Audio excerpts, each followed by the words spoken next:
Hello सांग मैंने more new blog को आपन को स्वागत है आम देखा जीवा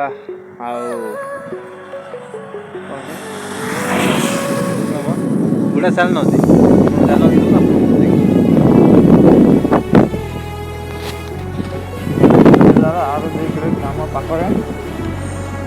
देखुए सांग मैंने आम जाऊँ बर्तमान रास्ता मझिरे चारिआडे जंगल देखा भी भारी सुंदर।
रास्ता भी आगे बहुत खतरनाक था बर्तमान रास्ता भल अच्छी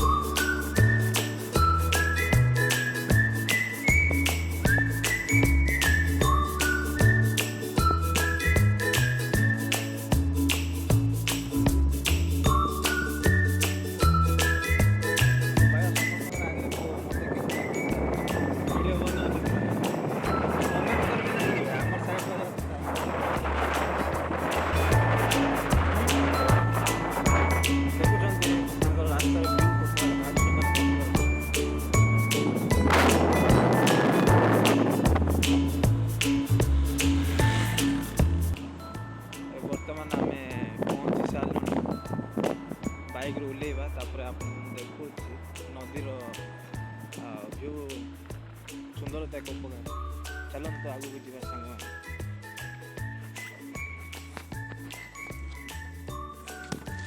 काटा मारे हेलो सांग मैंने देखुए सांग पिलाटा बर्तमान आम साई रहा आम गोटे क्लासमेट बर्तमान आसी नदी पाखक आगू जा देखा नदीर व्यू आपन को देखा बर्तमान नदी पाखे पहुँची सारे आम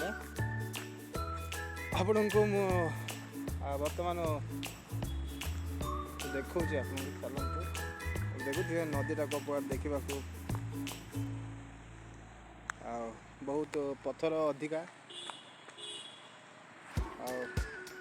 चलते मुझे देखी बा सेपट को जीवा बोले भले था खाड़ुआ जगह जगह तो जाऊ गोड़ खसला बोले सीधा तलू पड़े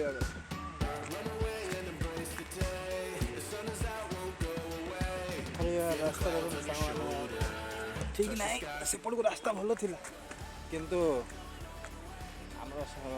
भाई आमर सांग पिलाटा एपटू जा कहला तो आम एपटू आसिलु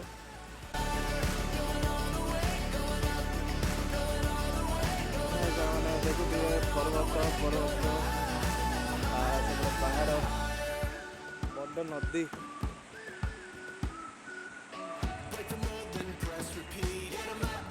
सांग पिला चलत नदीर आकार तो बहुत बड़ କେବଳ ଦେଖନ୍ତୁ ଏଇଠାରୁ ନେଇକି ନଦୀ ବହୁତ ବଡ଼, ସେ ପାଖି ପର୍ଯ୍ୟନ୍ତ ନଦୀ ଅଛି।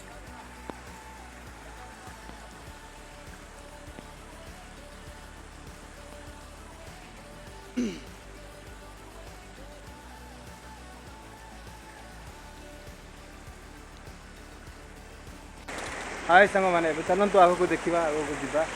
ଆଉ ବର୍ତ୍ତମାନ ପହଞ୍ଚି ସାରିଲୁଣି। ଆପଣଙ୍କୁ ମୁଁ ଦେଖେଇଲି ନଦୀ କପକାର, ଆଉ ନଦୀ ଦେଖିବାକୁ ଭାରି ସୁନ୍ଦର। ଆଉ ଆପଣଙ୍କୁ ଗୋଟେ ଜାଗାକୁ ନେବି ମୁଁ, ଚାଲନ୍ତୁ ସେଠି ଦେଖିବେ ଆପଣ। ଆଉ ସେ ଯେ କ'ଣ ଫଳ ଫଳେ ତାହା ବି ଦେଖେଇବି ମୁଁ, ଚାଲନ୍ତୁ।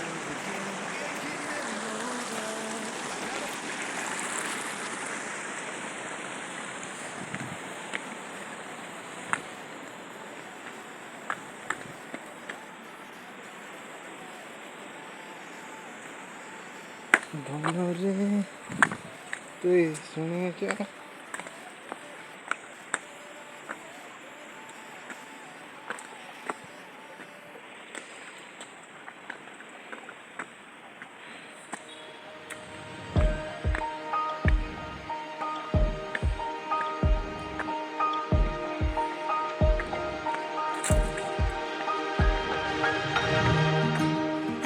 ବର୍ତ୍ତମାନ ପହଞ୍ଚି ସାରିଲୁଣି, ଆପଣ ଦେଖେଇବି ମୁଁ, ଦେଖନ୍ତୁ। ଆଉ ଆପଣ ଜାଣିଛନ୍ତି ବର୍ଷା ସିଜନରେ ଆଉ କ'ଣ କ'ଣ ଖାଇବାକୁ ଆମକୁ ଭେଜିଟେବୁଲ୍ସ ମିଳେ, ଆପଣ ତ ଜାଣିଥିବେ। କିନ୍ତୁ ଅଧିକା ଲୋକ ଜାଣିନାହାନ୍ତି ଯେ ଏଇ ଭେଜିଟେବୁଲ୍ସ ବି ଖାଯାଏ। ଆର ଟେଷ୍ଟ ଟିକେ ୟୁନିକ୍ ଅଲଗା। ଆପଣ ଦେଖୁଛନ୍ତି ଏ ଗଛଟା, ଆପଣ ଜାଣୁଥିବେ ଗଛ ନାଁ କ'ଣ? ବାଉଁଶ ଗଛ। ବାଉଁଶ ଗଛ ଦେଖିବାକୁ ଆଉ ତା'ର ଆକୃତି ବି ବହୁତ ସୁନ୍ଦର। କିନ୍ତୁ ଆର ଗୋଟେ ଟାଇମିଂ ଅଛି, ଯେଉଁ ଟାଇମ୍ରେ କି ଫଳ ଫଳେ ବର୍ଷା ସିଜନରେ, ଆଉ ତା'ର ଚେରରୁ ଯେଉଁ ବାଉଁଶ ବାହାରେ ତାହାକୁ ଆମେ ବର୍ଷା ସିଜନରେ ତାହା ଖାଆନ୍ତି। ତାହା ଦେଖିବାକୁ ଯେମିତିକି ପିଆଜ ଘୋଡ଼ାଘୋଡ଼ି ଥାଏ, ଆମେ ଚୋପା ଛଡ଼ାଉ ଆଉ ଖାଉ, ସେପରି ସିଷ୍ଟମ୍। ଆର ମଧ୍ୟ ଫଳ ସେ ପ୍ରକାର ବାହାରେ, ତା ଉପରେ ଚୋପା ସିଷ୍ଟମ୍ ଥାଏ, ତାକୁ କାଢ଼ିକି ଖାଆନ୍ତି। ଆଉ ଆପଣ ନିଶ୍ଚୟ ଖାଇଥିବେ, ଯଦି ଖାଇଛନ୍ତି ତାହେଲେ ଗୋଟେ କମେଣ୍ଟ କରିବେ। ଆଉ ଯଦି ଖାଇନାହାନ୍ତି ତାହେଲେ ନିଶ୍ଚୟ ଖାଇବାକୁ ଚେଷ୍ଟା କରନ୍ତୁ, ତା'ର ଟେଷ୍ଟ ବହୁତ ଭଲ। ଆପଣ ଦିନେ ଖାଇବେ ନା, ଆପଣ ଛାଡ଼ିପାରିବେନି ଯେ ଏତେ ଟେଷ୍ଟ ବହୁତ ଭଲ ଦେଖିବାକୁ, ଆଉ ଖାଇବାକୁ ମଧ୍ୟ ବହୁତ ଟେଷ୍ଟ ରୁହେ। ବର୍ତ୍ତମାନ ସାଙ୍ଗମାନେ ଆପଣଙ୍କୁ ଦେଖେଇଲି, କେଉଁ ଜାଗାରେ ବାହାରେ ମୁଁ ଆପଣଙ୍କୁ ଦେଖାଉଛି, ଆସନ୍ତୁ।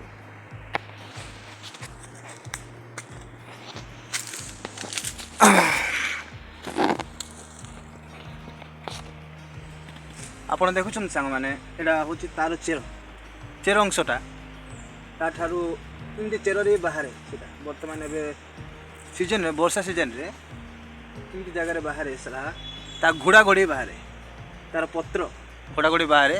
ସେ ପତ୍ର ସେଇଟା କାଢ଼ି ବାହାର କରିକି ସେଇଟା ଚାକୁରେ ପିସ୍ ପିସ୍ କରିକି ତାକୁ ଛୋଟ ଛୋଟ ପତଳା ପତଳା ଲେୟରେ କାଟିକି ପ୍ରଥମେ ସିଝାଯାଏ। ତାପରେ ଲୁଣ ମରିଚ ସେଇଟା ଅଲଗା ବାଣ୍ଟିକି, ତାଠାରେ ସିଝା ପାଣି ଅଲଗା ଗ୍ୟାସ୍ଟା କରିକି ଭାଜିକି ଖାଆନ୍ତି ସେଇଟା। ତାପରେ ଲୁଣ ମରିଚ ପକାଇ ଭାଜିକି ପଖାଳ ଭାତରେ ଆପଣ ଖାଇବେ, ତାହେଲେ ଆପଣ ଛାଡ଼ିପାରିବେନି ସାଙ୍ଗମାନେ। ଆଉ ଚାଲନ୍ତୁ ଆଗକୁ, ଗୋଟେ ଦିନ ଟେଷ୍ଟ କରନ୍ତୁ। ଆଉ ଆପଣ ନିଶ୍ଚୟ ମୋ କଥା ଭାବିବେ ଯେ ଭାଇ ହଁ ସତ କହୁଥିଲେ ଭାଇ, ଭଲ ଟେଷ୍ଟ ଅଛି। ଗୋଟେ ଦିନ ଟେଷ୍ଟ କରନ୍ତୁ, ଆପଣ ଜାଣିବେ ତା'ର ଟେଷ୍ଟ କେଉଁ ପ୍ରକାର। ତ ଚାଲନ୍ତୁ ସାଙ୍ଗମାନେ, ବର୍ତ୍ତମାନ ମୁଁ ନଦୀକୁ ପହଞ୍ଚି ସାରିଲୁଣି। ଏବେ ଗାଧେଇବା ଆମେ। ଆଉ ଚାଲନ୍ତୁ, ଆଉ ମୁଁ ଦେଖେଇବି ଆଗକୁ ଯିବା।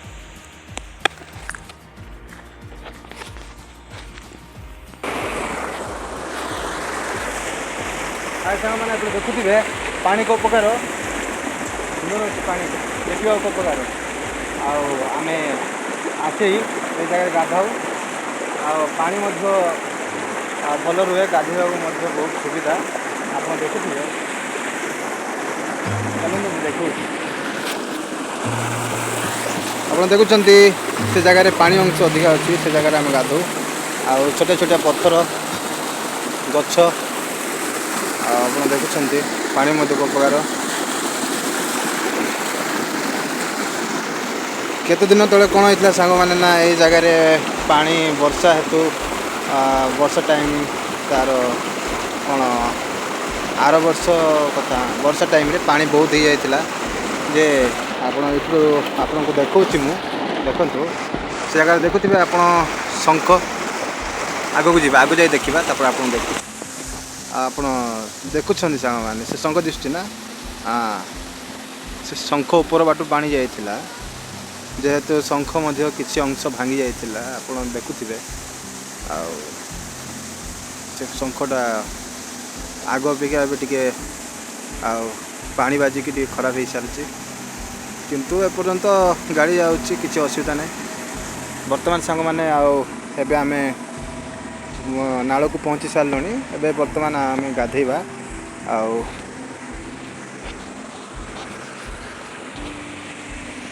ବର୍ତ୍ତମାନ ଏବେ ଗାଧେଇବା ଆମେ ଆଉ ପୁଣି ଦେଖା ହେବ ନେକ୍ସଟ ଭିଡ଼ିଓରେ। ଆଉ ଆପଣଙ୍କୁ ଯଦି କିଛି ମାତ୍ରାରେ ଭଲ ଲାଗିଛି ତାପରେ ଲାଇକ୍ ଏବଂ ସବସ୍କ୍ରାଇବ୍ କରିବେ ଆଉ ସେୟାର ମଧ୍ୟ କରିବେ। ବାଏ।